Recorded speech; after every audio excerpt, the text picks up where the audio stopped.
I know it's not mine. I was thinking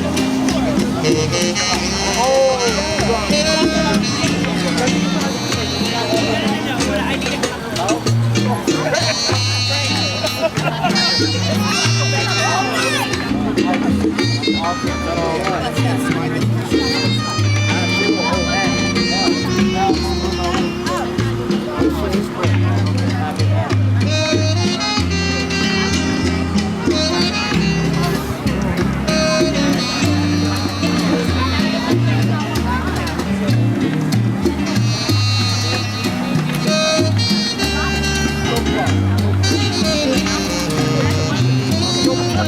there's a whole bunch of them.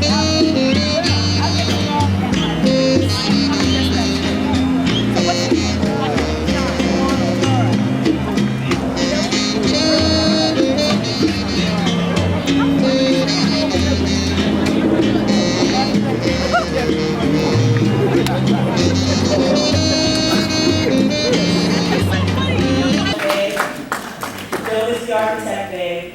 Alexi Torres Fleming is a spiritual healer, babe. Lisa Schreiber from Tri-State Transportation is, you guessed it, the transportation diva.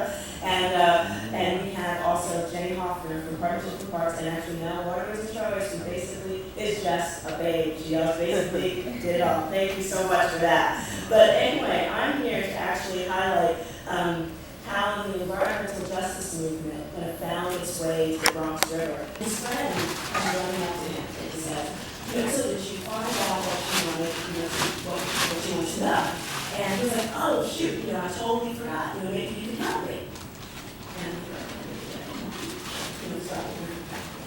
And so he says, well, I've been seeing a man, this woman in the paper, talking about the Bronx River a lot, and just working on community development projects in the neighborhood, and I've seen her name a lot in the newspapers lately. And do you know her name is Majora Carter? And I was like, oh great, I got my first stalker. Thank you very much. And I'm like, okay, what do I do now? But for a second time amongst friends, like there were so many people there that had my back, I was fine. And so I said, I'm Majora Carter. And he was like, oh great, turns out he actually worked with my mother like 15 years ago. And it's just like following, the career of the mother of the youngest daughter of Mrs. Carter. So that was kind of sweet. And so, but what happened is, what it made me really think about is, like, where was I 15 years ago? And, I am definitely from the South Bronx, I'm from West Point. And I realized that, doing the work that we're doing right now, I really had to think back and just reconnect with why I was doing what I was doing. Hey, my neighborhood, Hunts Point's about 10,000 people big. One of the poorest areas in the country. About 50% of us live at or below the poverty line. We're constantly fighting for a breath of fresh air. Because of major concentration of industries like the Hunts Point market that Joe was talking about earlier, which is the world's largest food distribution center. Our neighborhood is forced to deal with tens of thousands of diesel truck trips per week that pass through and idle on our streets. Diesel emissions have been shown to aggravate asthma and other upper respiratory illnesses, and 1 out of every 3 of our children is diagnosed with childhood asthma, with childhood asthma, and 1 out of every, basically we've got our hospital childhood hospitalization rate is 12 times the national average. As Joe was saying before, we're also home to more than 20 waste transfer stations handling approximately 40% of the city's commercial waste stream. We've got a sewage treatment plant, a sewage sludge pelletizing plant, which further assault our air quality with odors and other windblown debris. And we're also one of the areas in New York City most severely in need of the air cleansing benefits of green open spaces and trees. Yet New York City's own guidelines, according to the Department of City Planning, 2.5 acres per open space per 1,000 residents. We have less than half an acre of that per 1,000 residents, and half of those are concrete and asphalt. Just guess how much air cleansing, qualities, that has. Zilch, and we know it. We're breathing it every day. So, and out of all of the miles of waterfront that we have, which is about 2 linear miles, about 300 feet is accessible. And because of antiquated zoning regulations that have traditionally been used to justify the burden placed on our itty bitty little tiny little community, which Honestly, it's no surprise. The organization, the Point Community Development Corporation, became involved in environmental issues in 1987. You know, we were and we are still, you know, a youth development organization with focuses on arts and small business incubation. But when the city and the state decided that, yet again, our neighborhood was going to become the site for even more and more waste noxious facilities, we're going to further pollute our environment and clog up our waterfront. We realized that effort was going to take everybody in our communities, regardless whether or not they were an environmental organization or not. And so what we did was we decided, you know what? We have to be a little more innovative. We have to start planning. You know, I'm sure the mayor and the governor thought it was a wonderful idea to close Fresh Kills, and you know what? Honestly, we did too. We knew that it needed to be closed, because it was never meant to ever be a landfill. But a lot of people don't know that, but it never was. But basically, so we knew, and we felt their pain. Believe me, we were dealing with it ourselves. But we realized, like, wait a second, you know what? Nobody's going to plan for us. We cannot expect our city to do it. We cannot expect our state to do it. We have to start doing it ourselves. And so what the city actually did provide for us was something called the 197A plan. And that's this little tiny provision within the New York City Charter which gives communities the opportunity to plan for their own future development. And what we did was we were like, okay, there we go. What can we do? And we planned, and we were like, okay, what do we want to see in our neighborhood? You know, and that was a question that so many of us had never bothered to ask ourselves. But why? Why should we bother? Because, you know, if we really want to see something, we can go to somebody else's neighborhood. You know, where things are better taken care of. Because, you know, it's not going to happen here. It's never going to happen in Hunts Point. And we just said, you know what, this is ridiculous. This is ridiculous. I am so grateful for the help that we've gotten through Pratt Institute Center for Community and Environmental Development, and also through the Organization for Waterfront Neighborhoods and New York Lawyers for the Public Interest, and also New York City Environmental Justice Alliance. Because what it really did was it made us realize that, number one, we were not alone. Environmental justice communities, there aren't that many of us, honestly, but we are here in New York City, and we start actually sitting and talking together and start just planning individually on an individual community level, you know, things start happening. We were able to strongly encourage the city to completely rethink the way they decided to handle solid waste in New York City. You know, that was a community-led effort, period. We had a lot of help, thank God, but bottom line, it's like communities working together. And as far as planning for the development of our communities, it was the same kind of thing. It's like, what do we want? And we had to go, I was like, wait a second, let's think about it. You know, and our neighborhood actually decided to think about what we had. The same way that the Point, as an arts and business incubator, kind of looked around and said, well, what do we have here? You know, we've got arts and culture. Hip hop was born in the South Bronx. You know, Latin jazz, most of the Latin jazz performers you will ever meet hail from our neighborhood. So disconnected from the waterfront. I didn't know that there was water. I went to the Hunts Point Peninsula School. I knew what a peninsula was. I didn't know that it really involved my neighborhood.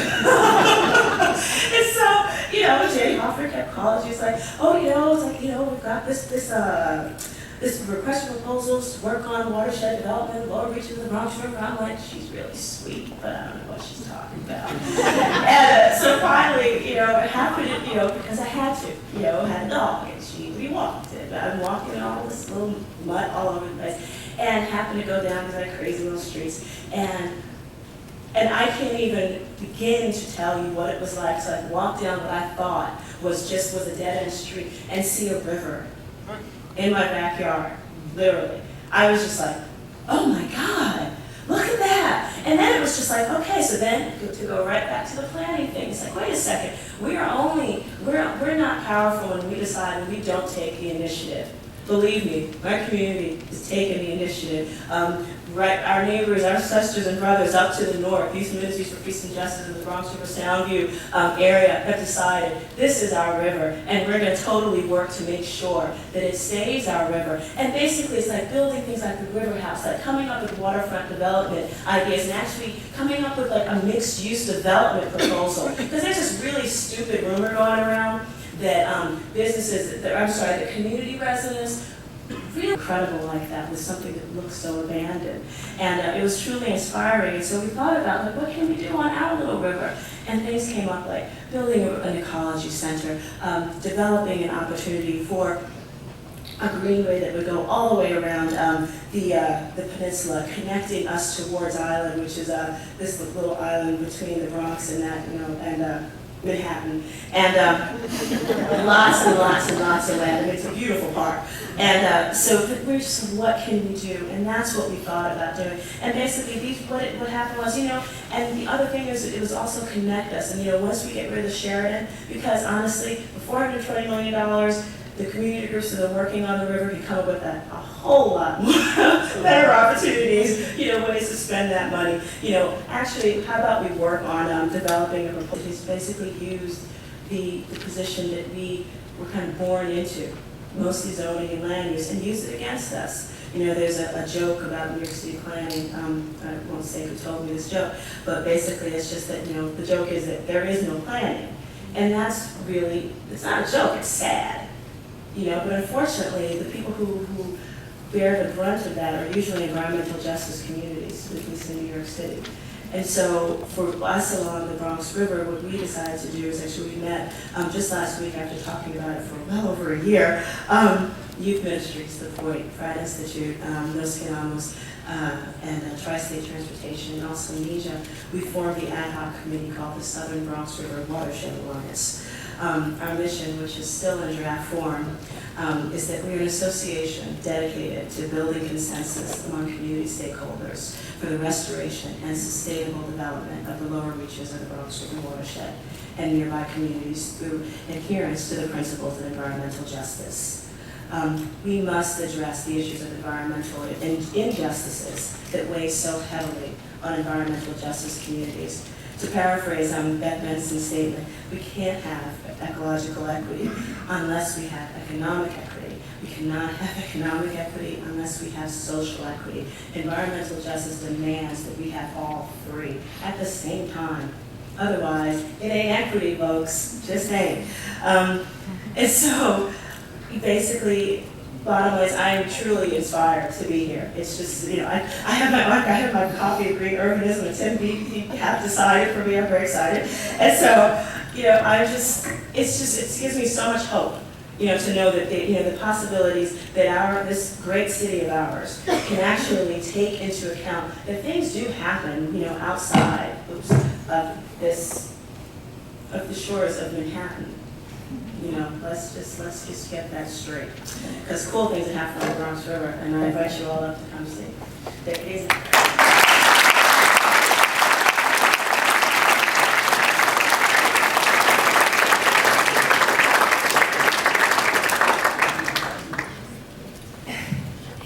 Dare to ask the question, why? Why in our neighborhood, why in their neighborhood is life so different? What makes us so different? And then to encourage us not to settle for simple answers. The simple answers that people teach us, and sometimes we even believe ourselves, is that, well, if you're poor, then you're dirty. If you're poor, you don't know any better. If you're poor, you don't care. You're not smart enough. You're not good enough. And we have to really begin to reshape those simple answers and really begin to ask some tougher questions. Questions like, is it fully and only responsibility? Does the river look the way it is solely because of individuals? Or are there laws? Are there things like 5 combined sewer outfalls that happen to only be in the entire 23 miles of the river in my neighborhood? And are those things that are our responsibility, or are there other systems that need to be challenged, doors that need to be knocked upon, and people that really need to be pushed in those areas? I think the other thing we really needed to do, and we began to do with young people of the River team, was to begin to give people tools and start getting the tools that you all have, that city planners have had for a long time, teaching young people things like community assessment, community mapping, surveying, power analysis. Young people as young as 14, 15 years old, and adults as old as my father, have sat in on meetings and have been able to participate in this planning process.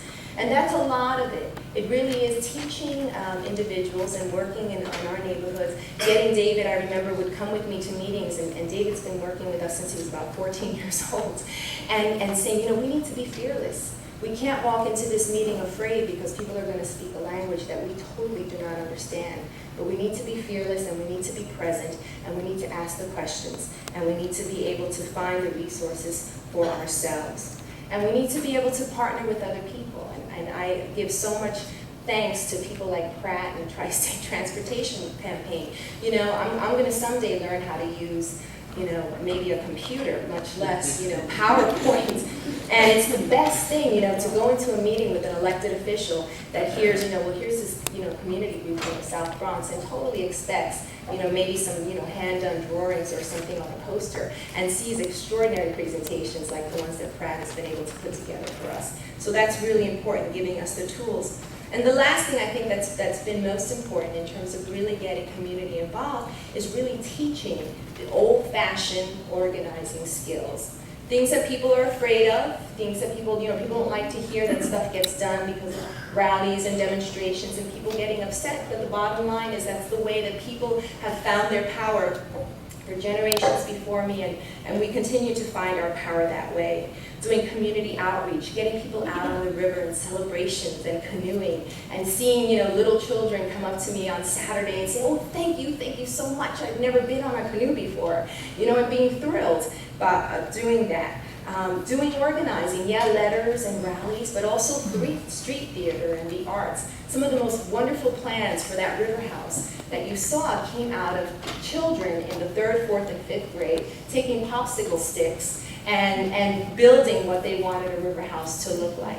And children like Anthony Thomas, who's 14, maybe 15 years old now, who's had a lot of trouble reading and writing in school, but who sat under a willow tree on that river one day and wrote the most extraordinary poem about freedom and what he felt under sitting on the banks of a river.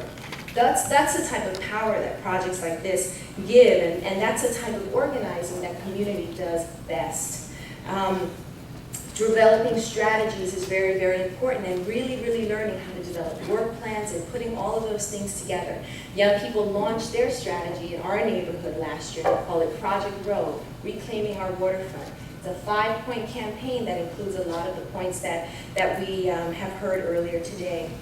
I need to go quickly, so I'm going to wrap it up by saying 2, I guess, last things about the importance of community involvement. One is what I've learned. 7A plan, which describes continuous access to the Bronx River.